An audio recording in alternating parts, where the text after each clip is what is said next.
English പോവാൻ കാര്യം മനസ്സിലായില്ല. ഒന്നുകൂടി വായിക്കണം. ഞാൻ IELTS അല്ല പഠിക്കുന്നത്. എനിക്ക് മനസ്സിലാവില്ല.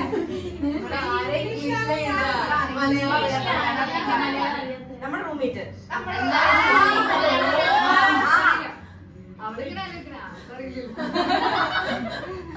ആരോടെ പറഞ്ഞേ?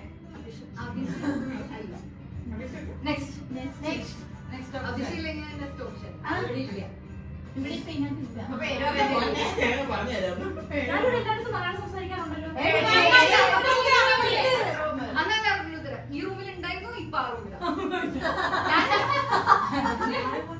ഈ റൂമിൽ ആ റൂമിലാണ് ഇപ്പൊ.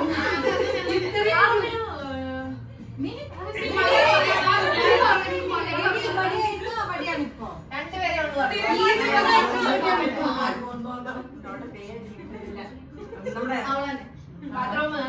ആയിഷ